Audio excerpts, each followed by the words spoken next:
नमस्कार, मैं हूं अवनींद्र आशुतोष। आपका बहुत बहुत स्वागत है हमारे खास कार्यक्रम बोल मुंबई बोल में। आज देश में जिस तरह से भ्रष्टाचार का खेल चल रहा है, ऐसे में जाहिर सी बात है कि देश खोखला होता जा रहा है। और उसी तरह अगर हम शरीर की बात करते हैं और कोई नशा, जब आप नशा करते हैं तो उसी तरह से शरीर भी खोखला हो जाता है। आज हम बात करें कि समाज के लोग कितने पीड़ित हैं, कितने दुखी हैं कि नशा का एक जो साम्राज्य है वो फैलता जा रहा है और आने वाली जो पीढ़ी है उस पर कहीं ना कहीं से खतरा मंडराता हुआ हम देख रहे हैं। और उसी सिलसिले में आज हम बात करेंगे। बहुत सारे बुद्धिजीवी हैं, अलग अलग क्षेत्र के लोग हैं, कोई राजनीति से जुड़ा है, कोई समाज सेवा से जुड़ा है, कोई बिजनेस से जुड़ा है, तो हर वर्ग के लोग हैं यहाँ पर। और निश्चित रूप से कहा जा सकता है कि हर किसी की एक बहुत ही महत्वपूर्ण जिम्मेदारी है समाज में। और जब भी समाज की मनोदशा को हम समझने की कोशिश करते हैं तो इन लोगों के बीच जाकर बहुत कुछ पता चलता है। और सबसे बड़ी समस्या आज देश के सामने जो है वो भ्रष्टाचार तो है ही, लेकिन सामाजिक स्तर पर क्या हम नशा के खिलाफ कुछ अपने आप को रोक पाए हैं, समझा पाए हैं? क्योंकि नशा को छेड़छाड़ करेंगे, नशा को उल्टा करेंगे या नशा को समझने की कोशिश करेंगे तो नशा से नाश भी होता है। और कहीं ना कहीं से इस नाश से बचने के लिए आज हम ये कोशिश करेंगे कि वाकई आने वाले दिनों में जो युवा पीढ़ी है उसके अंदर किस तरह का संदेश जाए। अनिल जी, सबसे पहले आपसे जानना चाहेंगे, नशा के खिलाफ एक जो मुहिम चलती है, बहुत बड़ी बड़ी संस्थाएं दावा करती हैं, NGOs काम करते हैं, क्या आपको लगता है कि वाकई नशा के खिलाफ हम समाज को, देश को जागरूक कर पा रहे हैं? देखिए, जहाँ तक हम देख पा रहे हैं कि समाज में घूमते हुए, समाज सेवा करते क्षेत्र में, कि नशा के क्षेत्र में काम करने बड़े बड़े NGO हैं, बड़े बड़े सरकारी एजेंसियां हैं जो काम कर रही हैं और अरबों खरबों रुपए खर्च हो रहे हैं। लेकिन सही मायने में अगर कहा जाए तो ज़मीनी स्तर पर उसका असर नहीं दिखता। जो झुग्गी झुपड़ियों का इलाका है, जो स्लम इलाका है, मुंबई का सबसे बड़े बड़े इलाके हैं, यहाँ पर, और मैंने तो इसमें एक सर्वे मेरा है, रिपोर्ट ऐसी है कि जब राजनेताओं द्वारा संरक्षण प्राप्त ऐसे लोग हैं कि जो इसके कारोबार में लिप्त हैं, उन्हें पुलिस कार्रवाई भी करती है, वो छूट जाते हैं, फिर से वही काम करते हैं, उनके अलावा उनके पास कोई पर्याय नहीं है। और युवाओं को बरगलाने का काम, जैसे मेरे अनुसार, मेरे स्वयं का जो मेरा मत है ऐसा है कि राजनेता इन्हें बरगलाते हैं, इन्हें प्रोवाइड किया जाता है, पैसे प्रोवाइड किया जाता है, फंड प्रोवाइड किया जाता है, और ये चुनाव के समय में ज़्यादा फलता फूलता है, ऐसा मेरा आरोप है। क्योंकि पिछले इतने वर्षों में जब मैंने जो देखा है कि इसी दौरान सबसे ज़्यादा शराब की जब्ती होती है, नशे के पदार्थ की जब्ती होती है, कार्रवाई होती है चुनाव आयोग के द्वारा कड़ाई करने पर, बाकी समय में नहीं होता है। तो कहीं ना कहीं इसके पीछे युवाओं का गलत उपयोग राजनीतिक क्षेत्रों में चुनाव के दरमियान किया जाता है, ऐसा मेरा आरोप है। आप लगातार कोई ना कोई काम करते रहते हैं, लोगों को जागरूक करते रहते हैं, इस दिशा में आपकी संस्था अपने तरफ से और क्या करने वाले हैं आप? आने वाले समय में हमारा तो एक ही काम हम शुरू से करते आ रहे हैं, जन जागृति, लोगों के बीच में ये मैसेज जाना कि नशे से दूर रहने के लिए क्या करना है। पेरेंट्स को ये मालूम हो कि बच्चा हमारा कहाँ जा रहा है, वो उनकी निगरानी करें। बच्चे को ये कम से कम आत्मज्ञान होना चाहिए कि मैं जो जिस क्षेत्र में जा रहा हूँ, जिन लोगों से उठ बैठ रहा हूँ, जिनको फॉलो कर रहा हूँ, कैसे लोग हैं। अगर वो जिस दिन समझ जाएगा उस दिन वो किसी गलत क्षेत्र में, नशे क्षेत्र में नहीं जाएगा। उसमें जन जागृति कर रहे हैं। उसके लिए जागरूकता उतनी ही ज़रूरी है जितना अंधेरे में अगर आप लाइट जलाते हैं तो उजाला आ जाता है और पूरा जो परिदृश्य है वो बदल जाता है। सर, आप क्या कहेंगे आज जो भी समस्याएं देख रहे हैं नशा को लेकर? सर, आजकल जो भविष्य हम कहते हैं, बच्चे जो है, युवा पीढ़ी भविष्य है हमारा, लेकिन आज भविष्य कहाँ जा रहा है? बच्चों को हम क्या दे रहे हैं? बच्चे आज रुझान ड्रग्स की तरफ इतना रुझान होता जा रहा है जिसका कोई हिसाब ही नहीं है। हम ये जागरूक करने के हिसाब से कोशिश कर रहे हैं कि भाई बच्चों को जागरूक हों कि ड्रग्स ना लें, ड्रग्स से दूर रहें। माँ बाप का भी फ़र्ज़ बनता है कि वो भी ख्याल रखें कि किस तरह उन पर ध्यान रखा जाए कि ड्रग्स की तरफ ना जाए। नशा मुक्ति केंद्र का बहुत बड़ा योगदान माना जाता है, लेकिन नशा मुक्ति केंद्र का जो आउटपुट है वो क्या है? आपको क्या लगता है कि नशा मुक्ति केंद्र जो है वो सक्षम है? केंद्र बहुत बने हुए हैं लेकिन रिज़ल्ट अभी तक तो कोई ऐसे कुछ नज़र नहीं आता है। उसमें आयुर्वेदिक भी दवाइयाँ हैं, होम्योपैथिक में भी है, नशा केंद्र भी हैं, लेकिन कोई रिजल्ट्स नहीं दिखाई दे रहे उसमें पॉजिटिव के। कुल मिला के आप तो दुखी होंगे ना इन गतिविधियों को देख के? बिल्कुल। तो ये जो दुख है सुख में कब परिवर्तित होगा, ये बहुत बड़ा सवाल है। जिम्मेदारी आपकी भी है। सामाजिक मुद्दों को लेकर जिस तरह से हम जागरूक होने का ढोंग रचते हैं, लेकिन सच्चाई तो ये है कि वाकई हम स्वार्थी होते जा रहे हैं। और सबसे बड़ी जो समस्या है देश में वो भ्रष्टाचार के बाद बहुत कुछ है देश में जहाँ पर लगातार भ्रष्टाचार, लेकिन जो समाज को खोखला कर दे, नशा, उसको मुक्त होना ज़रूरी है। वो कि नशा से सिर्फ नाश होता है। अपनी राय रखिए, आप क्या कहेंगे आज? देखिए, जो भारतवर्ष में आदिकाल से युवा शक्ति का मतलब उन्होंने युवाओं ने अपनी शक्ति का प्रदर्शन किया है, पर आज के युवा जो हैं वो कुछ अलग दिशा में जा रहे हैं। ये नशा की वजह से हो रहा है। और जैसे अनिल भाई ने कहा कि इसमें राजनीतिक पार्टियों का बहुत बड़ा रोल है, चाहे वो सत्ता पक्ष हो या विपक्ष में हो। पेट्रोल के दाम बढ़ जाते हैं, आप चढ़े चिल्लाने लगते हैं कि भाई बंद करो, कम करो, कम। आप नशा के लिए क्यों कभी कोई आंदोलन नहीं हो रहा है? ड्राई डे में ज़्यादा शराब बिकती है इस देश में।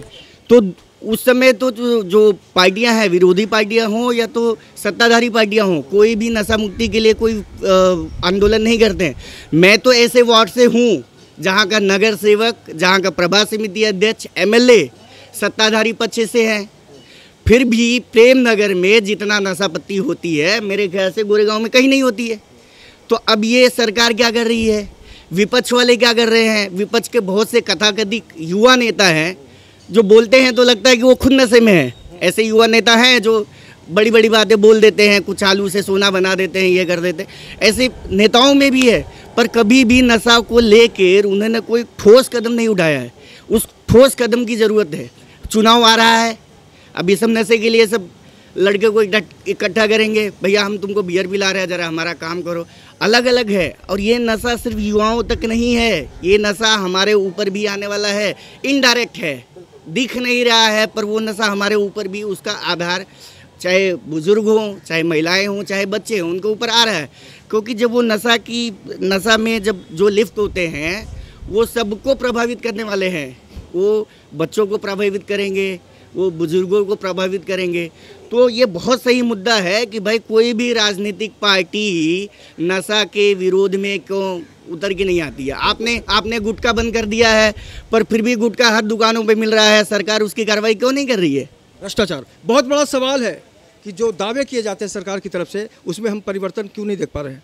सबसे बड़ा सवाल कि वाकई नशे को लेकर हम गंभीर हैं या फिर अपने आप को ये शो करने की कोशिश करते हैं कि भाई हम सब कुछ ठीक ठाक करने की कोशिश कर रहे हैं। लेकिन एक युवा जब आक्रोश में होता है तो उसकी मनोदशा को समझने की कोशिश सरकार को करनी चाहिए, सिस्टम में करनी चाहिए। लेकिन उतना ही बड़ा रोल विपक्ष का भी है। और बहुत सारे लोग, एक बार फिर से हम आपको दिखाने की कोशिश करेंगे, हर किसी के मन में एक सवाल है, हर किसी के मन में संकल्प कब होगा इस नशे के खिलाफ, यही आज हम जानने की कोशिश कर रहे हैं। ये प्रेम नगर इलाका है मुंबई का, बहुत ही अलग अलग तरह के लोग यहाँ पर रहते हैं, बहुत अलग अलग काम भी होता है यहाँ पर। लेकिन सबसे बड़ी जो बात है कि इसका नाम प्रेम नगर है और आज हम प्रेम नगर में विलाप कर रहे हैं कि नशा बहुत खतरनाक है। सर आप अपने बारे में बताइए और क्या कहेंगे आज? नशा मुक्ति तो जल्दी जल्दी बंद होना चाहिए, बस इतना ही कहूँगा। ये 4-5 साल से ज़्यादा ही हो गई, पिछले 70 साल में इतनी नहीं थी, तो अभी थोड़ा सरकार का कंट्रोल फेल हो गया लगता है मुझे। इसलिए कंट्रोल ही नहीं है पाबंदी पे। गुटखा बोलो, शुगर बोलो, ड्रग्स आम खुले बिकता है, बस इतना ही कहूँगा मैं। हवाओं को आप देख तो नहीं सकते हैं लेकिन महसूस कर सकते हैं। उसी तरह से आज नशा का जो बाज़ार है उसमें बहुत कुछ दिखता नहीं, लेकिन कुछ होता है भीतर भीतर पर एहसास नहीं होता है। बहुत बार यूँ खुद को खुद पर ही विश्वास नहीं होता है। पाल साहब आप क्या कहेंगे आज नशा को लेकर जो हम चर्चा कर रहे हैं? मैं निरंजन पाल, मैं आपको ये कहना चाहता हूँ, जो युवा पीढ़ी है जो नशा कर रही है, नशा क्यों कर रही है? क्योंकि नशा उनको मिल रहा है। अगर शराब पी रहे हो तो शराब दुकान में मिल रही है, तभी तो नशा हो रहा है। अगर उनको कोई चरस कोई बेच रहा तो उनको मिल रहा है। अगर प्रशासन, अगर पुलिस उसके ऊपर कार्रवाई करे, ऐसे लोगों को पकड़ा जाए कि जो नशा का व्यवहार करते हैं, तो उनको अगर पकड़ा जाए तो नशा बिकेगा नहीं। बिक रहा है इसलिए लोग पी रहे हैं। जैसे गुजरात में आप देखेंगे कि वहाँ पर शराब बंद है, बिहार में शराब बंद है। ऐसा बीजेपी की सरकार है, अब नशा बंद ही कर दो, तो बंद ही करते कोई पिएगा ही नहीं। जब मार्केट में बिक रहा है इसलिए लोग पी रहे हैं। एक मिनट आपको रोकना चाहूँगा कि गुटखा का जो बाज़ार है वो देख सकते हैं आप। ये दाग खुद बता रहे हैं, ये निशान खुद बता रहे हैं कि वाकई मुसाफिर किस तरफ बढ़ते हैं। और बहुत सारे लोग ये दावा करते हैं कि वो नशा नहीं करते, लेकिन बोलते हैं कि कंपनी देने के लिए भी कई बार चीयर्स करना पड़ता है। आप किस तरह से देखते हैं आज जो समस्या है? आज इसका समस्या ऐसा है कि सुनामी का रफ्तार हम सब नाप लेते हैं, लेकिन जो नशा रूपी सुनामी आ रही है उसको समझ नहीं पा रहे हैं। और इसको कहीं न कहीं से हमारे नेताओं का या और बड़े अधिकारियों का संरक्षण प्राप्त है। क्योंकि आज ये प्रेम नगर देखा जाए तो हमारा एक छोटा सा बस्ती है जहाँ प्रेम था, लेकिन आज नफरत नगर बन गया है। उसके पीछे है कि आप किसी भी गली मोहल्ले में आप चले जाइए, किसी भी गली में वहाँ पे 4 लड़के चरस पीते हुए दिखाई देंगे, लेकिन उस पर कार्रवाई करने वाला कोई नहीं है। हमने पिछले महीने पुलिस स्टेशन में जाकर वहाँ पे निवेदन किया, लेकिन वो सिर्फ खाना पूर्ति होती है, कार्रवाई नहीं होती है। क्योंकि उनको जब से बीजेपी और शिवसेना सरकार आई है तब से कुछ ज़्यादा बढ़ गया, क्योंकि इनका संरक्षण कहीं न कहीं प्राप्त है और इनके ऊपर कोई कार्रवाई नहीं होती है। इस सरकार के पहले सब कुछ ठीक था, सब इतना खुल के नहीं था। इतना खुल के नहीं था। आज हमको डर लगता है कि इनके खिलाफ़ कंप्लेन करने जाओ, कल हमारे ऊपर ब्लेड का वार हो जाए, क्योंकि आम आदमी डरा हुआ है।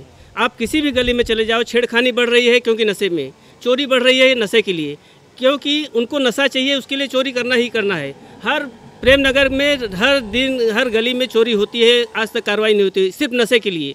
कोई वाटने पी रहा है, कोई चरस पी रहा है, कोई एक गैंग बना हुआ है, हर गली में गैंग बने हुए हैं, उनके ऊपर कार्रवाई नहीं। कोई संरक्षण दे रहा है इनको? कहीं न कहीं से तो संरक्षण प्राप्त है इनको, नहीं तो पुलिस क्यों नहीं कार्रवाई करती? उनके पास कंप्लेन जाने को बाद कार्रवाई क्यों नहीं होती है? इसका जवाब पाल जी देंगे। क्यों हमारा भरोसा उठता जा रहा है नेताओं से? ऐसा है कि जो नेता है, जो आज के हमारे नेता है, उन्हें इस पर कार्रवाई करना चाहिए, ऐसा मेरा कहना है। और अगर नेता सब एक हो जाएंगे, जितने नेता है, तो मुझे नहीं लगता कि कहीं कोई चरस हो जाए, कोई दारू कोई बेच सकता है, कोई पी सकता है। क्योंकि हमारे जो नेता होते हैं, समाज सेवक होते हैं, वो हर गली में हर एरिया में उनकी पहचान होते रहते हैं। लेकिन सारे लोग एक होकर इसके पर आवाज़ उठाएंगे तो ये नशा को हम कम कर सकते हैं और बंद कर सकते हैं। मतलब उम्मीद की किरण है। अगर हम सब मिलकर इसके ऊपर आवाज़ उठाएंगे तो ये नशा बंद हो सकता है। एकता का जो मंत्र होता है, एकता में बहुत ज़्यादा शक्ति होती है, और देश जब एकत्र हो जाता है तो सरकारें बदल जाती है। बड़ी बड़ी जो समस्याएं होती है उससे भी हम समाज को एक नई राह दिखाने की कोशिश करते हैं। आप युवा हैं, आप किस तरह से देखते हैं नशा का जो चक्कर है, घन चक्कर है? जिस तरीके से नशे का प्रॉब्लम है, नशा बंद होना चाहिए। उस तरीके से नशे की वजह से चोरियाँ वगैरह बहुत होती हैं, मारपीट होती है, लड़की छेड़छाड़ होती है, नशे में युवा परेशान होता है, बिगड़ जाता है, गलत रास्ते पे जाता है, एक दो आशा हो जाता है, घर परिवार पे तकलीफ आता है।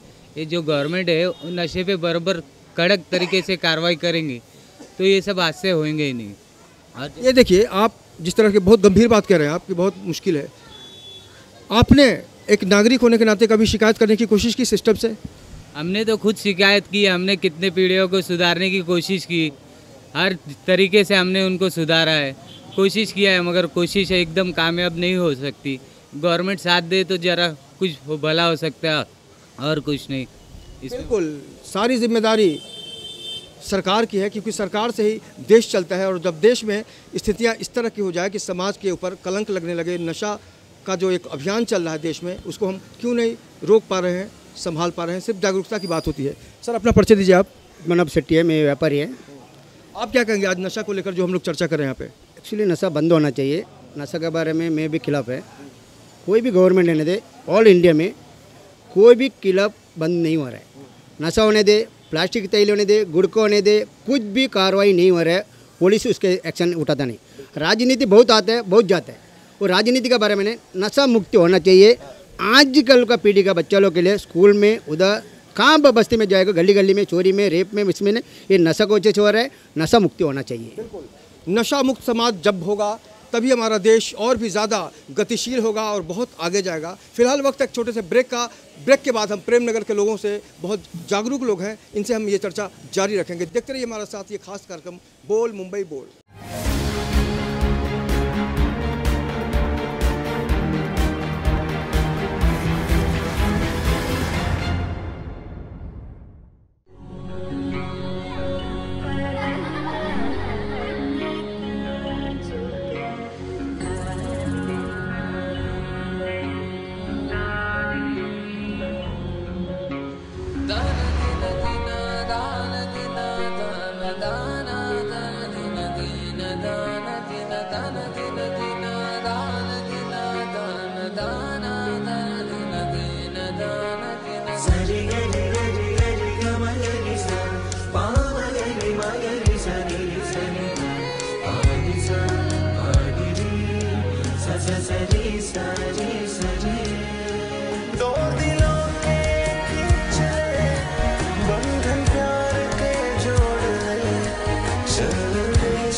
मजहब नहीं सिखाता आपस में बैर रखना। सदियों से यही है भारत की पहचान। अगर हम 125 करोड़ देशवासी एक साथ जुड़ जाए तो आतंकवाद को जड़ से मिटा सकते हैं। चलो एक बुलंद भारत बनाए, देश का परचम लहराए।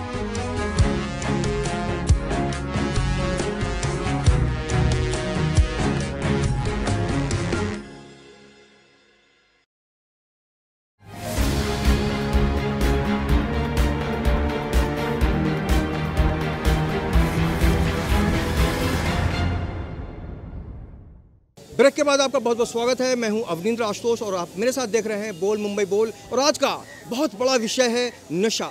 नशा का मतलब आप समझते ही हैं कि देश की जो स्थिति है उसमें खोखलापन क्यों आ रहा है। सबसे पहले आप अपना परिचय बताइए और नशा को लेकर क्या सोचते हैं आप? मैं विशुंधु परिषद से हूँ, शिवाकांत तिवारी नाम है, यहीं रहता हूँ प्रेम नगर में। नशा तो आपको बता रहा हूँ कि एक दीमक की तरह है, जैसे पेड़ों में लगता है और पेड़ को ख़त्म करने के बाद ही वो शांत होता है, उसी तरह आज के बच्चों में ये जो नशा चल रहा है वो एक दीमक के समान है। और हम आपस में एक दूसरे को ब्लेम कर रहे हैं, Congress party, Shiv Sena party, BJP party. मैं बोलता हूँ ये पार्टी को छोड़ो, नेताओं सभी को मिलके इनको इसके ऊपर कुछ काम करना चाहिए। आज के समाज में हमारे जो बच्चे हैं, आप देखते हैं बलात्कार होता है, 3 साल के बच्चियों का बलात्कार हो जाता है, उसका रिजल्ट क्या निकलता है कि वो नशा करके बलात्कार किया। तो सबसे बड़ा हम ही लोग उसके वो है, सारे समाज को मिलके इसके ऊपर अग्रसर आके, ये जो नशा है ना कोई जात का ना कोई धर्म का, छोटे में भी नहीं है, बड़े तबकों में भी है। बड़े बड़े जब बिल्डिंगों में जाओ नशा करके वो बाहर लड़ते रहते हैं। तो आज का सबसे बड़ा जो है नशे का, इसको अगर मैं नहीं हुआ तो दीमक की तरह खोखला कर देगा। तो सभी को मिलके काम करना चाहिए और हम लोग उस पर भी कर रहे हैं, काफ़ी समय से तो कर रहे हैं। हमारे अनिल तिवारी, बहुत बड़ी बात कही आपने। क्या आपको लगता है कि वाकई इस मुद्दे पे देश के जो नेता हैं एक हो पाएंगे? इस मुद्दे पे एक होना ही चाहिए। जहाँ देश की रक्षा हो उस पर तो एक होना चाहिए, जहाँ देश की भला हो उस पर एक होना चाहिए। लेकिन कुछ इनके में ईगो है। बड़े नेता तो अपने जगह बैठे रहते हैं, जो छोटे नेता है ना वो अपना लाल होए इसलिए कुछ भी बकते रहते हैं, काम कुछ करते होते हैं नहीं। पार्टी का तो मैं हूँ नहीं, मैं तो विशुंधु परिषद तो हूँ। सारी पार्टी हमारे लिए, सारे धर्म एक समान है, हम अपने धर्म के लिए काम करते हैं, लोग अपने करते हैं। लेकिन नेताओं को उठ के काम करे, गलियों में आके काम करे, मोहल्लों में आके काम करे, नशा मुक्त करावे, तब मैं जानूँ ये व्यक्ति कर रहा है कुछ। बोलने से कुछ ऐसा होता नहीं। कुछ समय पहले विशुंधु परिषद के द्वारा हम लोग मुंबई सेंटर में काम किए।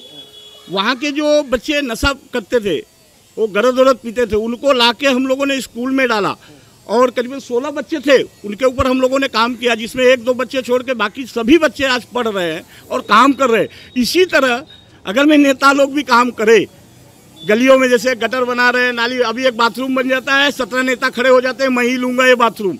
उसी तरह जिस मोहल्ले और अड्डे में चरसी गर्दुल्ले बेचारे नशाखोर बैठे हैं, वहाँ वो नेता जावे, और वहाँ वो नहीं जा सकते तो पुलिस को लेके जावे, तो बहुत जल्दी ये खत्म हो जाएगा। इच्छा शक्ति की बात है, बात इच्छा शक्ति की है। बिल्कुल, आप युवा हैं, आप बहुत सारा अलग अलग नज़रिया देखते होंगे दुनिया में, आपने अपनी जो सोच बनाई है, आपको क्या लगता है क्या होना चाहिए आज? जी, मैं ये इतना कहना चाहूँगा कि आज भारत देश कहीं ना कहीं 65% आबादी युवाओं का देश है। 17 से 25 वर्ष की आयु के जो लड़के हैं सबसे ज़्यादा नशा में वो लिप्त होते हैं। उनकी तरफ वो एक तरह से समझ लो कि हमारे देश को खोखला होते जा रहे हैं, क्योंकि युवा के ऊपर देश निर्भर करता है, वो दिशा उनके तय करते हैं। इसी आयु में वो सीए बनते हैं, डॉक्टर बनते हैं, लॉयर बनते हैं, और इसी आयु में नशा करके वो तमाम केसेस करके अंदर भी जाते हैं। रही बात राजनीति की, तो सारी राजनीतिक पार्टियाँ इसका संरक्षण दे रही हैं। कोई भी राजनीतिक पार्टियाँ खुलकर समाज में आकर नशा के खिलाफ अभियान नहीं चला रही है। दिन में वो नशा की बातें बड़ी बड़ी करते हैं, लेकिन रात के अंधेरे में उनका नशा का कारोबार स्वयं चलता है। तो ये बहुत बेकार चल रहा है। बहुत अच्छी और गंभीर बात कही आपने। सर, आप अपना परिचय दीजिए और बताइए आप कितने दुखी हैं, आहत हैं या दुखी नहीं हैं? अभी जो भाई साहब ने जो बात किया वो सही बराबर की है। अभी मैं गोरेगांव में कम से कम 25 साल में रहता हूँ। अभी 25 साल के बाद में 5 साल के अंदर इतना जो तकलीफ हो रहा है हर जगह पे। अभी वो जो ये शाला है मुंशीवाड़ी का उन्नत नगर की, उधर शाम का टाइम में जावे, सब बच्चे लोग कुछ न कुछ तो उनका मस्ती करते रहते हैं, और कोई छोटा बड़ा हो जाएगा उसका इज्जत नहीं रखती है। अगर अपन जाएगा छुपा के टैक्सी के पीछे झुक जाते, इसका मतलब क्या होता है? ये जो बात हो रहा है सब गलत बात हो रहा है। मैं हमेशा जा रहा हूँ वहाँ से। अभी एक 10 साढ़े 10 की बात, 11 बजे 9 बजे 10 बजे ऐसा कुछ ना कुछ तो रात का टाइम में कुछ ना कुछ तो होते रहते। अगर कोई बड़ा आदमी जो गया तो उसको देख के चुप के टैक्सी के पीछे खड़े रहते हैं। ऐसा नहीं होना चाहिए। बिल्कुल ऐसा नहीं होना चाहिए, क्योंकि सवाल जब पैदा होता है तो उसका कहीं ना कहीं से जवाब भी ढूंढना ज़रूरी होता है। सर, आप क्या कहेंगे आज नशे को लेकर जो देश में स्थिति है? सबसे पहले मैं अपना परिचय देना चाहूँगा। सज्जाद खान मेरा नाम है। और यूनाइटेड पीस फाउंडेशन का मैं अध्यक्ष हूँ। मेरा एनजीओ हर फील्ड में काम कर रहा है, मैं खुद कर रहा हूँ। लेकिन आज जो ये नशे की बात को लेके युवाओं के लिए जिस व्यक्ति ने अपने दिल में एक सोच बनाई है कि देश के हमारे जो बच्चे हैं 17 से 25 साल के बच्चे हैं, वो बच्चों का भविष्य कहाँ जा रहा है, ऐसा अनिल तिवारी जी ने ये जो सवाल रखा है, उनका कहना है कि ऐसा क्यों हो रहा है। इस पे मैं बोलना चाहूँगा कि तमाम एनजीओज़ है हिंदुस्तान के अंदर, पूरे देश के अंदर, खास करके मुंबई शहर और गोरेगांव प्रेमनगर के बारे में अगर हम कहना चाहें तो अफसोस हो रहा है, दर अफसोस, कि ये गोरेगांव प्रेमनगर में जो मच्छी मार्केट है वहाँ से लेके और अंकुर बिल्डिंग तक इतना ज़्यादा, क्योंकि ये झोपड़पट्टी है, रोड पे कहीं दारू के अड्डे चल रहे हैं, कहीं गांजे और चरस के अड्डे चल रहे हैं। यहाँ से गोरेगांव पुलिस स्टेशन के लोग आते हैं जाते हैं, कौन लोग मिलता है कौन नहीं मिलता है, यहाँ से कभी कभी लेके जाते हैं, वो उनको कब छोड़ दिया जाता है, क्यों छोड़ दिया जाता है। वो नशा का जो पदार्थ है उन्हें मिलता कहाँ से है। सबसे अहम बात वो है, अगर वो जड़ को देख लिया जाए और उसे अरेस्ट किया जाए, उसे पकड़ा जाए, उसे पनिशमेंट मिले, तो शायद जब वहाँ से बंद होगा, तो जब वो युवा को नशा करने का पदार्थ नहीं मिलेगा तो वो युवा नशा नहीं करेगा, मजबूरन छोड़ना पड़ेगा। जब नदी सूख जाएगी, जब कुआं सूख जाएगा तो पानी कहाँ से आएगा। और नशा के जो सौदागर हैं वो अगर अपने को आप उनको बंद कर दिया जाता है, उनको रोक दिया जाता है, तब जो ख़तरा है उस पर बहुत ज़्यादा कमी आ सकती है। सबसे पहले हम एक बार फिर से आपको बताना चाहेंगे कि जो भी जनप्रतिनिधि हैं, जो भी पुलिस के अधिकारी हैं, जिनकी जिम्मेदारी प्रेमनगर से है, उनके पास भी हम आएंगे और उनका भी पूरा पक्ष हम आपके सामने रखने की कोशिश करेंगे। सबसे पहले सर आप बताइए, नशा को लेकर आपके मन में क्या चलता है।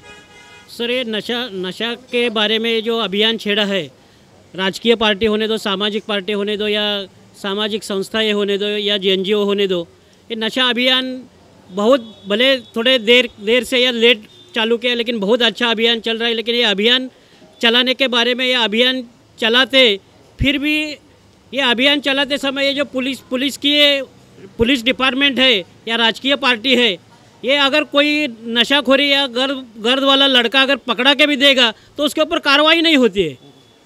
अगर 1-2 घंटा वहाँ पे उधर बिठा के रखेंगे तो 2 घंटे के बाद बोलेंगे तो छोड़ देंगे। हम लोग जाके पूछेंगे, अरे भाई क्यों छोड़ दिया, अरे भाई नगर सेवक का फ़ोन आया, फलाने का फ़ोन आया, इसका फ़ोन आया। तो ये जो नशा करने का ये गलत चीज़ के लिए जो प्रोटेक्शन देने का जो ये है, उसमें बदलाव होनी चाहिए। और ये बदलाव जैसा नगर सेवक, पुलिस, सामाजिक कार्यकर्ता, इनके तरफ से जैसा घर वाला ही है। अभी घर वाला नशा तो होता ही है, उसके ऊपर पाबंदी लगाने का, ये जागरूक करने का अपन कोशिश कर रहे हैं। लेकिन अगर मेरा लड़का घर से बाहर जाता है, 2 घंटा या 4 घंटा घर से बाहर है, तो मेरा भी फर्ज बनता है कि भाई 4 घंटा मेरा लड़का क्या कर रहा है। अगर नशा करता है तो उसके लिए उसके पास पैसा कहाँ से आता है। अगर मैंने मेरे लड़के को 20 रुपया दिया तो वो 20 रुपया सही खर्चे में किया है क्या, वो स्कूल में दिया है क्या, उसका बुक खरीदा है क्या, वो नशे का कुछ सामान खरीदा है क्या। तो एक घर वाले की एक कौटुंबिक जवाबदारी भी बनती है। इस तरह से अगर बदलाव करना चाहिए, देखो ये एक साथ में तो होने वाला नहीं, या कर नहीं सकते, लेकिन अगर अपने घर से अपन शुरुआत करेंगे तो आस्ते आस्ते इसमें बदलाव भी हो जाएगा। और अपन एक समाज आज ये प्रेमनगर क्षेत्र से अगर एक लड़का IT क्षेत्र में जाता है, कोई IAS बनता है, तो एक बाकी के लोग क्यों बिगड़ सकते, बाकी के लोग भी बदलाव कर सकते हैं ना। लेकिन अपन अगर समाज में अगर अपना दिल से मन से अगर चाहेंगे, अगर मैं गुटखा खाता हूँ, लेकिन अगर मेरा दोस्त मेरे को बोलता है अरे आप भाई आप गुटखा छोड़ दो, गुटखा, अगर मैं परिवर्तन किया तो मैं और दो आदमी को परिवर्तन का ये सिखाऊंगा। अगर इस ढंग से अपन अगर चालू करेंगे। दूसरी बात, प्रशासन में आज इतनी ढिलाई हो रही है और प्रशासन इतना ठप हो गया, चाहे वो BMC होने दो, पुलिस स्टेशन होने दो, हफ्ते खोरे के बिना कुछ चलता ही नहीं है। जहाँ जाओगे हफ्ता 3 माला बनाएगा, उसका हफ्ता मिलता है, लेटर लेके कार्रवाई करने दे। अरे भाई नगर सेवक का परमिशन लिया है, वार्ड ऑफिसर का परमिशन ले लिया। कण-कण में भ्रष्टाचार की बात आज महसूस कर पा रहे हैं हम। लेकिन सबसे बड़ा सवाल कि नशा से मुक्त कब होगा हमारा देश, क्योंकि युवा पीढ़ी जो है, सबसे युवा देश पूरी दुनिया में अगर है तो वो है भारत, क्योंकि 65% युवा इस देश को आने वाले दिनों में बहुत ऊपर ले जा सकते हैं। लेकिन ये जो खतरा है उसको कौन समझेगा, क्योंकि कहते हैं कि जहाँ चाह वहाँ राह। आप कैसे देखते हैं इस खतरे को? भाई नशा मुक्ति बंद होना चाहिए, इसके खिलाफ हैं और इससे ज़्यादा कुछ नहीं कहेंगे। आप युवा हैं, आप क्या राय देना चाहेंगे आज जो हमें देख रहे हैं? मैं खुद का परिचय देना चाहता हूँ। मेरा नाम है मनोज हल्दे। मैं उत्तर पश्चिम का महासचिव बहुजन समाज पार्टी का। मैं इन चीज़ों को एक प्लान की तरह देखता हूँ। जैसे हमारे देश में एजुकेशन रिफॉर्म्स नहीं हो पा रहे, जबकि अमेरिका में 8% एजुकेशन रिफॉर्म्स में खर्चा होता है, हमारा देश 2% खर्चा करता है। मतलब टोटल जीडीपी देखेंगे तो उसमें 2% खाली हमारा एजुकेशन पे। जब मनमोहन सिंह साहब थे तब वो बोले थे कि मैं 8% पे लेके जाऊंगा। यूपी में कुछ 5% हुआ है, जब हमारे कार्यकाल में 5% तक हम गए। लेकिन ओवरऑल देखेंगे तो देश का 2% पे ही जीडीपी पे खर्चा हो रहा है, मतलब एजुकेशन के ऊपर। तो एजुकेशन रिफॉर्म्स आना चाहिए। दूसरा अकाउंटेबिलिटी, मतलब ह्यूमन बीइंग का हमारे देश में कितने लोग हैं इस देश के रहवासी, उनका एग्जैक्ट अकाउंटेबिलिटी होना चाहिए। ये 2 चीज़ें। और तीसरी बात, बिफोर इंडिपेंडेंस हम देखेंगे तो सबकी भागीदारी एडमिनिस्ट्रेटिव सिस्टम पे थी, पर आफ्टर इंडिपेंडेंस में देखेंगे तो हमने कुछ वर्गों को, मतलब प्रशासनिक व्यवस्था बता रहा हूँ, कुछ वर्गों को हमने बॉयकॉट किया एडमिनिस्ट्रेटिव इसके लिए। जैसे मुस्लिम कम्युनिटी हो, उनको हमने बॉयकॉट किया एडमिनिस्ट्रेटिव सिस्टम से। जैसे कुछ और जातियों के लोग, आदिवासी हो, उनको हमने बॉयकॉट किया है ये एजुकेशन सिस्टम, एडमिनिस्ट्रेटिव सिस्टम से। जब हम लोगों को नौकरियां ही नहीं देंगे तो फिर उनके पास क्या बचेगा? तो पेट भरने के लिए इंसान तो गलत रास्ते ही अपनाता है, आखिर में पेट का सवाल है। तो सरकार को ये सोचना चाहिए कि हम एजुकेशन रिफॉर्म्स कैसे बनाएं, एक point 1। And point 2 thing is, दूसरा हम इनको एम्प्लॉयमेंट कैसे दें। तो एम्प्लॉयमेंट के ऊपर कोई बात ही नहीं कर रहा है। मुसलमानों को आफ्टर इंडिपेंडेंस के बाद कहाँ नौकरियाँ मिली? 0.1 में भी वो एडमिनिस्ट्रेटिव सिस्टम में नहीं है। चलते चलते एक लाइन बताइए, नशा के खिलाफ आपकी पार्टी क्या करने वाली है? नशा के खिलाफ हम इतना ही सोचते हैं कि हम एजुकेशन रिफॉर्म्स लाएंगे इस देश में। हमारी पार्टी एजुकेशन रिफॉर्म्स लाएंगे। और आप जानते हैं बहन जी का कानून व्यवस्था पे कितना पकड़ होता है। जब हमारी सरकार आएगी तो सब दुम दबा के चुप जाते, तो फिर हमारा कोई नशे का के सब चुप जाएंगे। जब हमारी सरकार आएंगी तो सब चुपना ही है, सबको कोई इंतजार कर लेते हैं, हाथी आएगा, नशा के जो सौदागर हैं उनको कुचल देगा। आप अपना परिचय दीजिए, बताइए। मेरा नाम बाबू खान है, मैं गोरेगांव विधानसभा प्रभारी हूँ बहुजन समाज पार्टी का। नशा मुक्ति के बारे में मेरा ये सोचना है कि नशा जो है ये एक दिमाग की तरह है, जैसा कि और भी लोगों ने पहले बताया, और इसके ऊपर तो बहुत ही गंभीरता से कार्रवाई होनी चाहिए। और मैं तो यहाँ पे अभी महाराष्ट्र के अंदर तो एंटी नारकोटिक सेल भी है, उसके बावजूद नशे का कारोबार इतने बड़े पैमाने पर चल रहा है। तो ये जैसा कि मेरे साथी ने कहा, ये प्री प्लान लगता है। अगर इसको ब्रेक करना चाहे प्रशासन तो ये कोई बहुत मुश्किल का काम नहीं है, लेकिन प्रशासनिक स्थिरता के वजह से ये सारी चीज़ें हो रही हैं और ये बंद होना चाहिए। बिल्कुल, हर किसी की इच्छा है, जितने भी लोग यहाँ बैठे हैं, कि ये जो काला धंधा चल रहा है इसमें गोरे लोग तो हैं, लेकिन ये बंद होना चाहिए। राहुल जी, आप कैसे देखते हैं इस समस्या को? पहली बात तो मैं अपना परिचय देना चाहता हूँ। मैं यहाँ Goregaon Bharatiya Janata party IT cell का अध्यक्ष हूँ। और मैं व्यक्तिगत पार्टी के नाते नहीं, व्यक्तिगत अपने समाज के एक तबके के नाते यहाँ पर बैठा हूँ। जहाँ तक रही नशे की बात, तो नशा अपने आप में ही, जो लोग नशा करते हैं वो अपने आप में ये सोचते हैं कि ये नशा जो है, नशा नहीं, ये शान है। नशा को उल्टा आपने किया था, नशा को उल्टा करेंगे तो शान। आज नशे को अपना शान समझ रहे हैं लोग, इसलिए नशे के लत में ये है। आपको याद होगा पिछले 6 महीना पहले नशे के ऊपर बहुत बड़ी कार्रवाई करते हुए भारतीय जनता पार्टी की सरकार ने यहाँ पर जितने भी हुक्का पार्लर और यहाँ पर हुक्का पार्लर ने, सारी हुक्का पार्लर को उन्होंने स्ट्रिक्टली यहाँ पर गोरेगांव में बंद कर दिया था। और पिछले 70 सालों में कांग्रेस पार्टी के जो नेता हैं उन्होंने यहाँ पर कार्यकर्ताओं को अपने पार्टी के काम के लिए सिर्फ नशे का गुलाम बनाकर यूज किया, यूज एंड थ्रो करके उनको फेंक दिया। ये मुख्य नशे का कारण है। नशा नशे के लिए सबको काम करना चाहिए आशुतोष जी। नशे के लिए हम आप भी तत्पर हैं। अभी आपको मैं बताता हूँ नशे के लिए हमारी भारतीय जनता पार्टी की सरकार क्या कर रही है। यहाँ के प्रभाग समिति के अध्यक्ष माननीय श्री संदीप पटेल जी नशे के ही लिए अपने डेलीगेशन के साथ में अनिल जी और उनके साथ में कई शिवाकांत तिवारी जी कई लोग थे, डेलीगेशन के साथ में FDA कमिश्नर के पास गए थे और वहाँ पर इस नशे के कारोबार को पूरी तरह ध्वस्त करने के लिए उन्होंने कड़ी से कड़ी कार्रवाई की मांग की थी। और मैं आपको बताना चाहता हूँ एक विषय कि नशे का कारोबार करता कौन है, उसके ऊपर हम लोग प्रमुख रूप से चोट करें। नशे का कारोबार करता है ये हमारे इंडियन सिटीजन नशे का कारोबार नहीं करते। नशे का कारोबार मुख्य रूप से यहाँ पर जो घुसपैठी आए हैं बांग्लादेश और रोहिंग्या घुसपैठी आए हैं, ये वो लोग नशे का कारोबार करते हैं। इसीलिए हमारी सरकार उनको पूरी तरह से यहाँ से उखाड़ के फेंकने के लिए, उनको उनके देश में डिपोर्ट करने के लिए लगी हुई है। जिस दिन ये समस्या खत्म हो जाएगी उसी दिन नशे का कारोबार खत्म हो जाएगा आशुतोष जी। इसीलिए हम जड़ पे वार करना चाहते हैं। हम छोटे छोटे लोगों के ऊपर हमारा कार्रवाई चालू है, लेकिन जो जड़ है, जो यहाँ पर बांग्लादेशी और रोहिंग्या है नशे का कारोबार करते हैं, उनको हम डिपोर्ट करके इस नशे के कारोबार को ध्वस्त करेंगे। किसी भी विषैले पदार्थ को खत्म करने के लिए उसको जड़ से काटना बहुत ज़रूरी है। सर आप क्या कहेंगे नशे के बारे में संक्षेप में?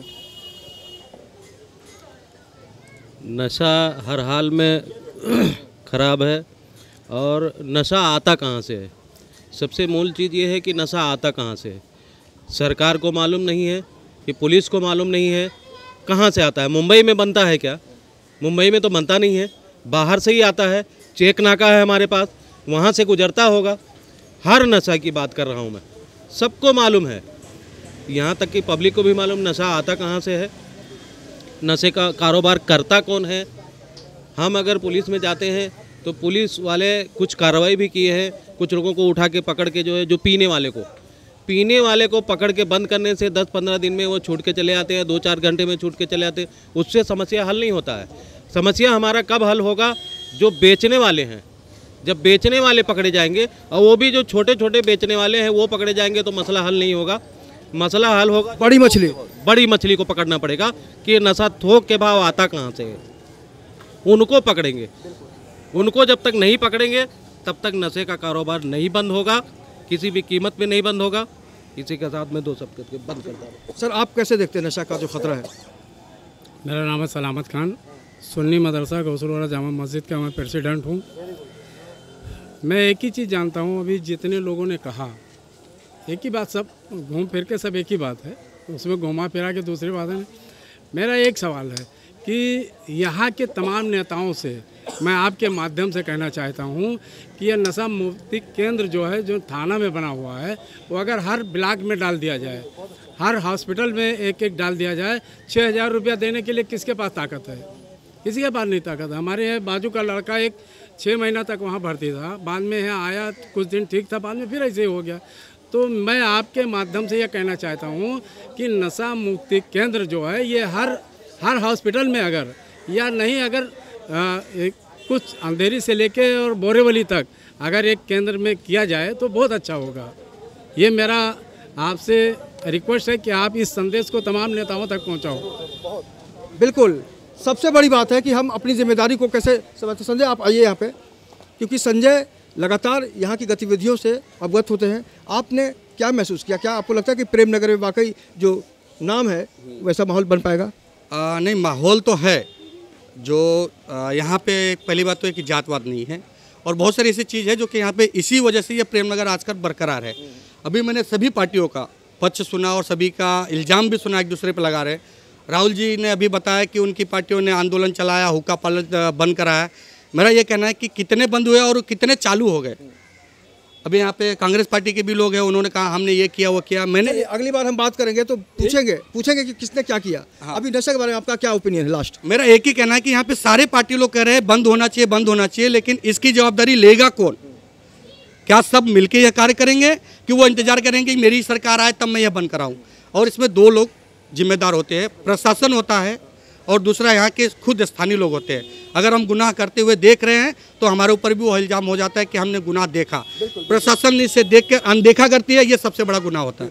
तो जिम्मेदारी जिसकी भी है उससे तो हम उम्मीद कर सकते हैं, क्योंकि नशा का मतलब क्या होता है? नाश होता है। और नशे को अगर आप अच्छी तरह से समझते हैं और नशा बंद कर देते हैं तो आपकी ज़िंदगी में नशा के बदले शान आ जाएगी, और जिसकी ज़िंदगी में शान होती है तो तो वो आदमी बहुत कुछ कर सकता है, जो कि अभी देश को ज़रूरत है कि युवाओं के अंदर या जो भी नशे से ग्रस्त हैं उनके अंदर एक नई चेतना आए। और जब ये चेतना आएगी तब ये बिल्कुल साफ है कि हिंदुस्तान की जो दुनिया में इमेज है उसमें बहुत ज़्यादा बढ़ोतरी हो जाएगी। अगर आपके आसपास भी कोई समस्या है या आप कुछ कहना चाहते हैं तो टीवी स्क्रीन पर हमारा जो नंबर लगातार फ्लैश हो रहा है, आप हमें फ़ोन कर सकते हैं। हम आपके पास आएंगे और आपकी आवाज़ को उठाने की कोशिश करेंगे। आज हमने लोगों से बात की और जाना कि नशा का दुष्प्रभाव क्या हो सकता है। तो ज़रूरत है कि साइड इफ़ेक्ट को समझा जाए और उससे बचने का रास्ता ढूंढा जाए। तो वाकई नशा को लेकर जिस तरह से एक नई चेतना की आवश्यकता है, अब वक्त आ गया है कि उस दिशा में पूरा देश उठ खड़ा हो। इस सफ़र में इतना ही। वीडियो जर्नलिस्ट सदानंद शेट्टी के साथ मुझे दीजिए इजाज़त। फिर मुलाकात होगी, तब तक नमस्कार।